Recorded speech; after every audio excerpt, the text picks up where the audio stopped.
Selamat pagi anak-anak yang terkasih. Salam sehat, tetap semangat. Bu Tanti harap kalian dalam keadaan sehat sehingga bisa mengikuti pembelajaran hari ini. Hari ini kita akan belajar tema 2, persatuan dalam perbedaan. Subtema 2, bekerja sama mencapai tujuan. Pembelajaran yang keempat. Sebelum kita memulai pembelajaran hari ini, mari kita siapkan hati kita untuk berdoa. Dalam nama Bapa dan Putra dan Roh Kudus. Amin. Semoga hati kudus Yesus dikasihi di mana-mana selama-lamanya. Bunda hati kudus, doakanlah kami. Allah Bapa kami, Tuhan Yesus menyiapkan diri dengan sungguh untuk menjalankan tugas perutusan darimu. Dan para muridnya juga belajar sebelum mereka diutus ke seluruh dunia. Maka kami pun ingin belajar dengan baik untuk menyiapkan hari depan kami. Pertama-tama ya Bapa, kami bersyukur atas kesempatan belajar yang Kau berikan ini. Kami mohon, terangilah akal budi kami, supaya kami cepat memahami bahan yang kami pelajari. Berilah kami semangat belajar yang tinggi, supaya kami dapat belajar dengan rajin, tekun, dan teratur. Bantulah kami selama belajar ini, memusatkan perhatian hanya pada pelajaran, sehingga tidak mudah terseret oleh godaan-godaan yang dapat melemahkan semangat belajar kami. Bapa, dampingilah kami dalam belajar ini. Amin. Dalam nama Bapa dan Putra dan Roh Kudus. Amin. Selamat pagi anak-anak, selamat berjumpa kembali dengan Bu Tanti. Semoga kalian masih dalam keadaan sehat, tidak ada yang tidak mengikuti pembelajaran hari ini. Tadi kita sudah berdoa, kita memohon penyertaan Tuhan dalam pembelajaran hari ini. Selanjutnya, supaya jantung kita sehat, hati kita gembira, kita akan bernyanyi terlebih dahulu. Indonesia Pusaka. Pasti sudah bisa semua ya. Kita siapkan dulu suara kita, semangat kita. 1, 2, 3. Indonesia tanah air beta, pusaka abadi nan jaya. Indonesia sejak dulu kala selalu dipuja-puja bangsa. Di sana tempat lahir beta, dibuai, dibesarkan bunda. Tempat berlindung di hari tua, sampai akhir menutup mata. Terima kasih anak-anak, kalian sudah bernyanyi dengan begitu hebatnya, dengan suara merdu kalian. Berarti kalian hari ini akan siap mengikuti pembelajaran yang keempat ini. Mari kita mulai. Kita ketahui dulu kompetensi dasarnya dan tujuannya. Pada pembelajaran keempat, kita akan belajar bahasa Indonesia, masih menggali informasi penting dari buku sejarah menggunakan aspek adik Simba.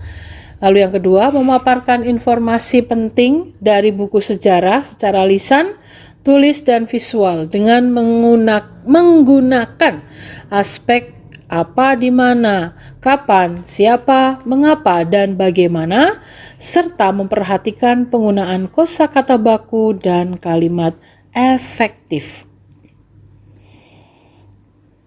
Muatan yang kedua, pendidikan Pancasila dan kewarganegaraan. Ada 4 kompetensi. 1. Mensyukuri persatuan dan kesatuan sebagai anugerah Tuhan Yang Maha Esa beserta dampaknya. 2. Menampilkan sikap tanggung jawab terhadap penerapan nilai persatuan dan kesatuan dalam kehidupan berbangsa dan bernegara. Yang ketiga, memahami manfaat persatuan dan kesatuan untuk mewujudkan kesejahteraan dalam bingkai negara kesatuan Republik Indonesia. 4. Menceritakan manfaat persatuan dan kesatuan untuk mewujudkan kesejahteraan dalam bingkai negara kesatuan Republik Indonesia. Inilah kompetensi dasarnya. Apakah tujuannya? Yang pertama, setelah membaca teks, siswa mampu mengidentifikasi ciri-ciri kalimat efektif pada teks tentang semangat persatuan. 2. Setelah membaca teks, siswa mampu menulis peristiwa penting tentang semangat persatuan dan kesatuan berdasarkan teks sejarah menggunakan aspek adiksimba dengan menggunakan kalimat efektif. 3. Setelah membaca teks, siswa mampu mengidentifikasi contoh manfaat persatuan dan kesatuan dalam kehidupan masyarakat sekitar. 4. Setelah membaca teks, siswa mampu menuliskan contoh manfaat persatuan dan kesatuan dalam kehidupan masyarakat sekitar. Inilah tujuan pembelajaran kita hari ini. Sudah siap anak-anak untuk pelajaran hari ini? Good, pasti siap semuanya. Kita mulai yang pertama. Muatan pelajaran bahasa Indonesia. Membuat peta pikiran dari teks sejarah. Diulangi lagi ya, langkah-langkahnya. Padahal sebelumnya sudah diberitahukan ya Nana ya, kita ulang kembali. Bagaimana langkah-langkah membuat peta pikiran dari teks sejarah? Pertama, pasti membaca. Bacalah teks tersebut dengan teliti, dengan cermat. Ya, perlahan, tidak hanya satu kali membaca, berkali-kali juga boleh. Sampai kalian memahami. Yang kedua, buatlah kerangka peta pikiran. Sudah pernah kalian lihat ya, berupa kotak-kotak. Nah itu lalu menggunakan aspek apa, di mana, kapan, siapa, mengapa, dan bagaimana. Atau adiksimba ya, nanti enaknya menyebutnya adiksimba. Lalu yang ketiga, tulislah informasi setiap bagian teks berdasarkan kerangka peta pikiran yang kalian buat.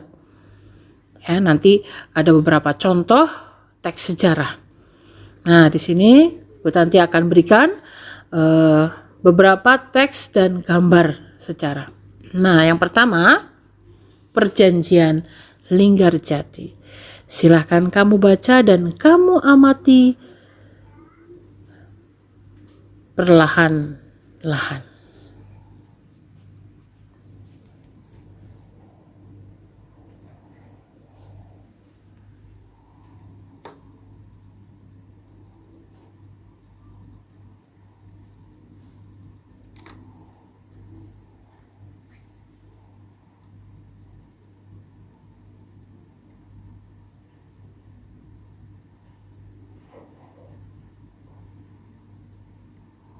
Kalian baca sendiri dalam hati ya anak-anak ya.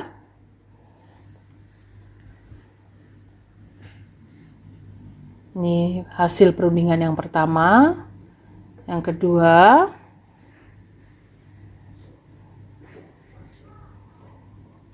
Yang ketiga.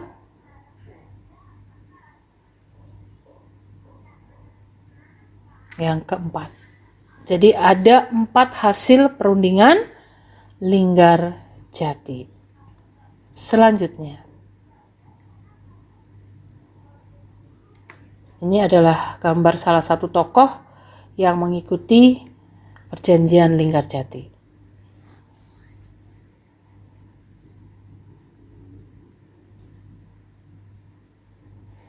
Ini pelanggaran Linggarjati, perjanjian-perjanjian yang sudah dibuat tadi 4 ternyata dilanggar oleh pihak Belanda. Ya, ini teks tentang perjanjian Linggarjati. Sekarang teks yang kedua, tentang perjanjian Renville. Kalian baca dalam hati, kalian amati gambarnya.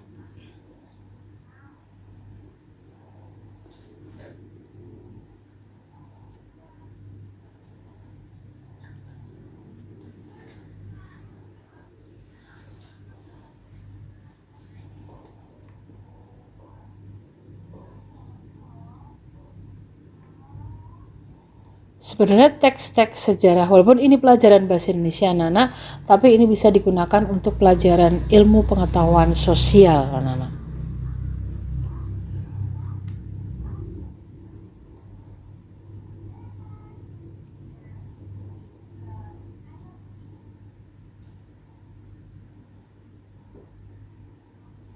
Selanjutnya,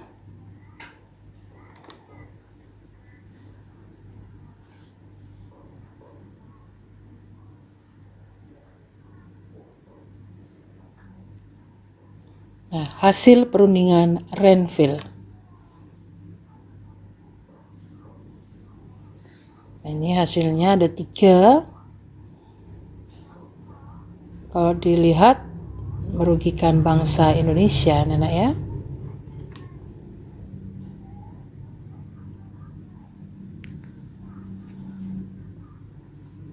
Ya, ini hasil perundingannya. Ini tentang perjanjian Renville.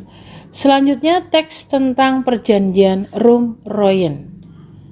Perjanjian Roum-Royen, lihat gambarnya lalu dibaca dalam hati informasi ini, teks-teks dalam teks ini.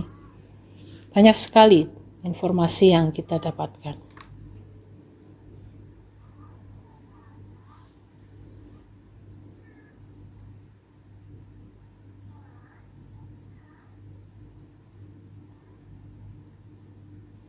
Apa hasil pertemuan Roum-Royen? Yang pertama, nih.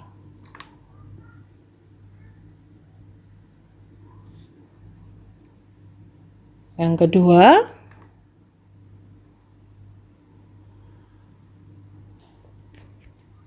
yang ketiga,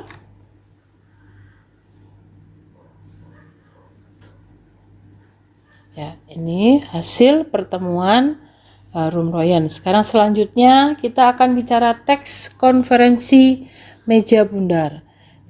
Karena disebut konferensi meja bundar karena dalam pelaksanaannya ini mejanya bundar, ya anak-anak ya, mejanya bundar di sini. Apa hasil dari konferensi meja bundar? Yang pertama,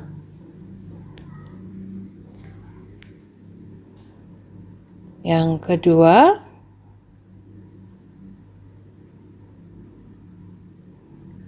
yang ketiga, yang keempat, dan yang kelima. Ya, hasil konferensi meja bundar ada 5. Ini informasi tentang konferensi meja bundar. Nah, setelah kalian membaca teks, kalian diminta untuk melengkapi peta pikiran berikut dengan menggunakan kalimat efektif. Jadi kalimat yang urut sesuai dengan ejaan, kemudian urutannya subjek, predikat, objek, keterangan. Jadi harus dengan bahasa resmi gitu ya. Nah, dibuatnya seperti ini anak-anak. Nah, ini apa, mengapa, siapa, lalu judul tengahnya tentang apa. Kalau tentang konferensi meja bundar ya di sini berarti konferensi meja bundar. Terus apa? Kalian kira-kira apa itu mau ditanyakan apa? Apa itu konferensi meja bundar? Kalian jelaskan. Mengapa diadakan konferensi meja bundar? Jawabannya apa? Siapa saja tokoh dalam konferensi meja bundar? Dan seterusnya. Ya, minimal 5 gitu ya anak-anak ya.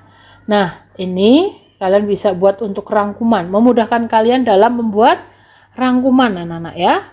Baik. Nah, sekarang Bu Tanti akan contohkan satu contoh saja bagaimana setelah kita membaca teks, kita membuat peta pikiran dengan kalimat efektif. Di sini Bu Tanti memilih perjanjian Linggar Jati. Yang pertama, apa? Apa itu perjanjian Linggar Jati? Perundingan antara Indonesia dan Belanda di Linggarjati, Jawa Barat yang menghasilkan persetujuan mengenai status kemerdekaan Indonesia. Yang kedua, mengapa? Mengapa diadakan perjanjian Linggarjati? Jawabannya karena untuk memperjelas status kemerdekaan Indonesia. Di mana? Di mana dilaksanakan perjanjian Linggarjati? Di Linggarjati, Jawa Barat. Jadi Linggarjati itu nama sebuah desa, sebuah kota kecil di Jawa Barat. Lalu siapa tokohnya? Ada Sultan Syahrir, ada Haji Van Mook. Tadi kalau kamu baca ya. Kemudian bagaimana isi dari perjanjian Linggarjati? Ya, tadi ada banyak, ada 4 gitu ya. Nah, ini isinya. Ya, dan lagi-lagi dilanggar oleh pihak Belanda. Nah, yang terakhir, kapan dilaksanakan perjanjian Linggarjati? Nah, ini adalah contoh setelah kita membaca sebuah teks, kita buat peta pikiran. Inilah yang namanya peta pikiran. Ada tengah, kemudian ada panah-panahnya, kemudian ada kotak-kotaknya ya, supaya memudahkan kita dalam membaca sebenarnya anak-anak. Mengingat. Gitu. Baik anak-anak, maka ini pelajaran bahasa Indonesia sudah selesai. Maaf. Selanjutnya kita akan masuk ke muatan pelajaran PPKN. Kita akan bicara sikap rela berkorban sebagai penerapan nilai persatuan dan kesatuan. Bukan kata yang asing oleh kalian, rela berkorban. Ya, sesuai dengan Pancasila, ya. Harusnya persatuan Indonesia itu ya, kemanusiaan yang adil dan beradab. Sikap rela berkorban itu menunjukkan kepada kita rasa tanggung jawab dan nasionalisme. Kalau kalian sekarang ini, tanggung jawab kalian adalah belajar. Kalian tidak bisa datang ke sekolah, tetapi masih bisa belajar, mengikuti pembelajaran secara daring. Kalau saat ini kita sedang belajar melalui YouTube. Nah, suatu saat kita bisa pakai Google Meet atau kita bisa pakai Zoom. Ya. Bisa dengan aplikasi yang lain, media sosial yang lain. Nah, itu kamu harus ikuti dengan penuh tanggung jawab anak-anak. Lalu kalau ada tugas juga kalian harus rela berkorban. Aduh, aku hari ini harus main game nih. Jangan. Utamakan belajar dulu. Selesaikan dulu. Kalau sudah selesai, baru kamu main. Jangan lalu WA bu guru, Bu, saya baru bangun tidur, sudah jam 12 loh. Kalau kamu sekolah kan jam 7 pagi. Masuk jam 12 baru bangun. Saya absennya terlambat. Nah, itu. Jangan banyak alasan ya, anak-anak ya. Kamu harus rela berkorban. Bangun pagi, ikuti pembelajaran. Ya, linknya dari pagi sudah di-share. Kalian buka videonya, kalian ikuti. Simak dari awal sampai akhir. Ya. Itu tanggung jawab kalian. Ini kamu rela berkorban di sini. Saat ini kamu belajar di rumah. Tantangan kamu sungguh besar di sini. Tanggung jawab kamu harus lebih dibandingkan pada saat kalian tatap muka. Lalu nasionalisme. Kalau kamu sekarang ini melaksanakan tugas dengan baik, berarti kamu sudah menunjukkan sikap nasionalisme kamu sebagai anak Indonesia. Ya, kemudian rela berkorban itu demi kepentingan bersama, bukan kepentingan diri sendiri. Kalau kamu sudah rela berkorban demi kepentingan bersama, akan mempererat persaudaraan. Ya, kalau kamu sudah mengumpulkan tugas, udah nyaman. Aku mau main game. Boleh, ingat, tapi malam hari harus belajar. Buat rangkuman. Ya, oh hari ini saya belajar apa. Kalian buat rangkuman itu. Boleh rangkuman itu ditulis tangan, boleh rangkuman itu diketik. Ya, tapi kalau tugas harian harus tulis tangan. Ya, itu kamu sudah rela berkorban untuk diri kamu sendiri. Ya. Nah, ini contoh. Gambar ini adalah contoh rela berkorban. Kalian sebenarnya sudah sering melakukan anak-anak di sekolah waktu kalian tatap muka. Pada saat kita mengadakan aksi Natal atau bakti sosial dalam rangka Hari Raya Paskah, ya. Kalian mengumpulkan pakaian-pakaian bekas, mengumpulkan sembako di sekolah, lalu kita berikan kepada saudara-saudara kita yang berada di sekitar sekolah. Ya, atau kalian menyisihkan uang saku. Kalau dulu setiap hari Jumat Jumat pertama ya anak-anak ya, Jumat pertama kita pasti ada aksi cinta kasih, itu dikumpulkan nanti diberikan kepada orang-orang yang kurang ya. Ini membantu, kalau ini adalah membantu korban bencana alam. Nah, ini ada buku bacaan, buku pelajaran yang kalian sudah tidak gunakan, pakaian-pakaian, ada alat bermain, ini dikumpulkan jadi satu, ya, nanti bisa diserahkan. Ini namanya rela berkorban anak-anak ya. Ini contoh. Oke. Nah, sekarang Bu Tanti akan tunjukkan gambar yang menunjukkan bahwa itu adalah kegiatan rela berkorban. Nah, ini menjadi dokter kecil.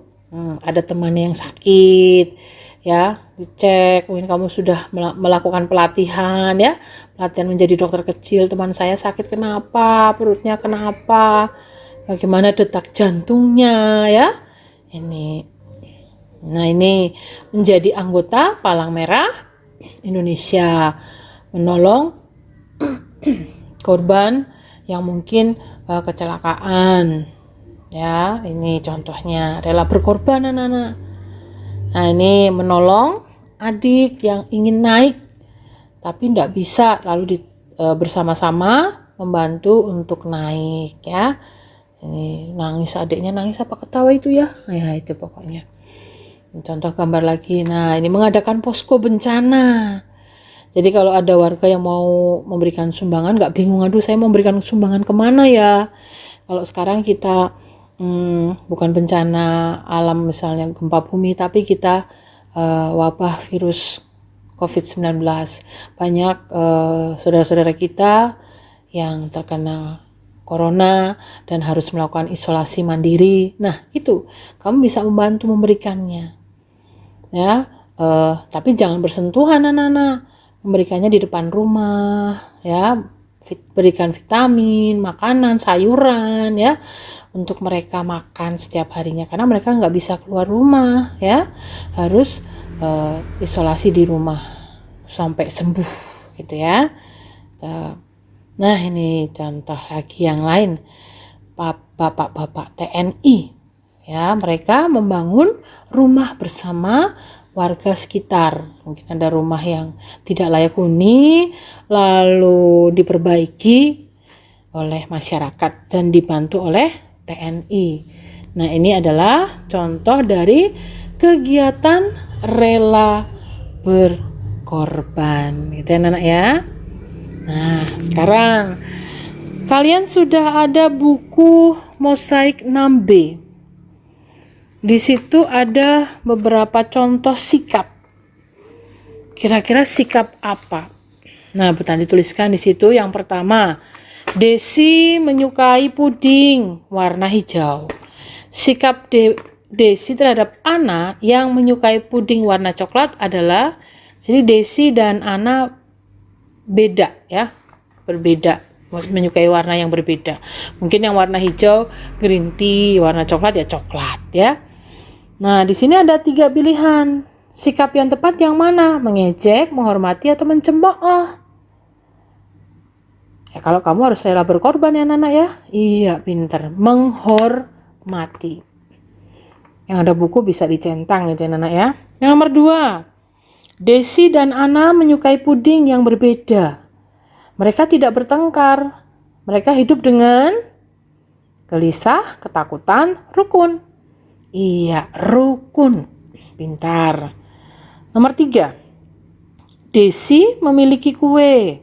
Desi membagi kue tersebut menjadi 3 bagian sama besar. Kemudian Desi membagi sebagian kepada Ana dan sebagian diberikan kepada Rafa. Desi menunjukkan sikap apa, Nana? Adil, sombong, licik. Pinter, adil, ya. Terakhir, Desi dan keluarganya saling menolong.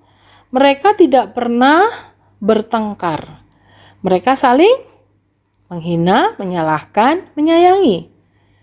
Iya, menyayangi. Nah, ini contoh sikap rela berkorban juga ya, Nana ya. Ya, kita harus saling menyayangi, kita harus adil, ya, menghormati gitu. Nah, dengan demikian pembelajaran PPKN sudah selesai. Dengan berakhirnya PPKN, maka pembelajaran keempat pun sudah selesai. Maka, kira-kira ada tugas nggak ya? Tidak ada tugas ya. Kalau tadi itu hanya yang contoh saja ya Nana ya. Kita ulas sebelum kita tutup dengan doa, kita ulas dulu sebentar, yaitu tentang bahasa Indonesia tadi, tentang informasi penting, bagaimana kita mencari informasi penting menggunakan peta pikiran ya, dari teks-teks sejarah. Kemudian PPKN tentang persatuan tadi anak-anak ya, tentang rela berkorban. Nah, contohnya kalian, bagi diri kalian sendiri rela berkorban. Saya mau main game online kalau saya sudah belajar, sudah menyelesaikan tugas-tugas. Begitu ya anak-anak ya. Terima kasih kalian masih setia mengikuti pembelajaran daring hari ini. Jangan lupa rangkuman dibuat ya anak-anak ya, dan dikumpulkan setiap hari Sabtu. Ya. Mari kita tutup dengan doa. Dalam nama Bapa dan Putra dan Roh Kudus. Amin. Semoga hati kudus Yesus dikasihi di mana-mana selama-lamanya. Bunda hati kudus, doakanlah kami. Allah Bapa yang Maha Kasih, Tuhan kami Yesus Kristus, puji syukur kami haturkan kehadirat-Mu. Terima kasih Engkau telah menyertai kami sepanjang kami belajar. Kami akan menyudahi pembelajaran kami kali ini. Semoga apa yang kami pelajari dapat kami pahami dengan baik, dan semoga Engkau beri kelancaran dalam usaha-usaha kami di sekolah, ujian, dan ulangan yang akan kami tempuh. Berikanlah kemudahan dalam kami menjawab soal-soal yang akan kami hadapi. Kami percayakan usaha dan jerih payah kami kepadamu, karena bagimu tidak ada yang mustahil. Doa yang jauh dari sempurna ini kami panjatkan melalui perantaraan Tuhan kami, Yesus Kristus. Amin. Dalam nama Bapa dan Putra dan Roh Kudus. Amin. Selamat siang anak-anak. Terima kasih. Pesan Bu Tanti, jangan lupa jaga kesehatan, prokes, makan makanan yang bergizi. Jangan keluar rumah kalau tidak penting, ya. Terima kasih, Tuhan memberkati.